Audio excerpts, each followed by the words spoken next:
ரயில் miss ஆனதால் கோபப்பட்டார். ஆனால் சில மணி நேரத்தில் தெரிந்த உண்மை அவரை அதிர்ச்சியில் ஆழ்த்தியது. என்ன உண்மை? ஓம் நம சிவாய. இன்றைய ஆத்ம சிந்தனையாக நாம் தெரிந்து கொள்ள இருப்பது, லட்சக்கணக்கான மக்கள் தினமும் லலிதா சகஸ்ரநாம பாராயணம் செய்கிறார்கள். நம்மை பாதுகாத்து நல்வழி காட்டவும் எப்பொழுதும் நம்முடன் இருப்பதை பல பல அனுபவங்கள் மூலம் நாம் உணரலாம். அப்படி ஒரு அனுபவம் மூலமாக நாம் உணர இருக்கிறோம். பெங்களூரிலிருந்து சென்னைக்கு செல்ல ரவி மற்றும் ராஜேஷ் ரயில் நிலையத்தில் காத்திருந்தார்கள்.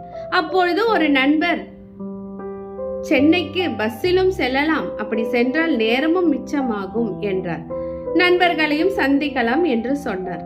அவர்களும் பஸ்ஸில் சென்று வேலை முடித்து மறுநாள் பெங்களூர் எக்ஸ்பிரஸ் ரயிலில் திரும்ப கிளம்ப தயாரானார்கள்.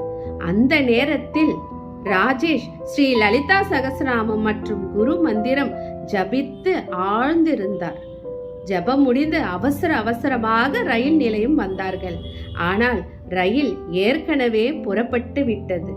இதனால் ரவிக்கு மிகவும் கோபப்பட்டார். கோபம் வந்தது. உன் ஜபத்தினால் தான் ரயில் மிஸ் ஆயிடுச்சு என்கிறார் ரவி. ஆனால் ராஜேஷ் அமைதியாக, எல்லாம் அம்பாளின் அருள், நன்மைக்கே என்றார். அவர்கள் வேறு வண்டியில் பெங்களூருக்கு சென்றார்கள். அங்கு சென்றதும் அதிர்ச்சி செய்தி. பெங்களூர் எக்ஸ்பிரஸ் பாலத்தில் தடம் புரண்டு பெரிய விபத்து, பலர் உயிரிழப்பு, பலர் காயம். அந்த ரயிலில் அவர்கள் இருந்திருக்க வேண்டியவர்கள். அந்த நொடியில் ரவி அவருக்கு உணர்வு வந்தது. ராஜேஷ் லலிதா சகஸ்ரநாமம் ஜபித்ததால் தான் அம்பாள் அவரை காப்பாற்றினார்.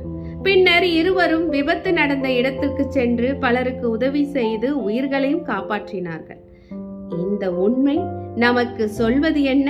பலன் எதிர்பாராமல் இறை நாமத்தை சொன்னால் அந்த தாய் நம்மை எப்போதும் கைவிட மாட்டாள். லலிதா சகஸ்ரநாமம் நம்மை துன்பம், ஆபத்து, மன அழுத்தம் அனைத்திலிருந்தும் காக்கும் தெய்வீக கவசம். இப்பிறவியில் நமக்கு எதுவும் வேண்டாம். அம்பாளின் ஆசிர்வாதமும் பக்தியும் ஞானமும் விவேக புத்தியும் வைராகியமும் இருந்தாலே போதும். லலிதா சகஸ்ரநாமத்தை படித்தால் எப்பேற்பட்ட ஆபத்தில் இருந்தும் தப்பிக்கலாம். நல்லதே நடக்கும். ஓம் ஸ்ரீ மாத்ரே நமக. நன்றி. நமச்சிவாயம்.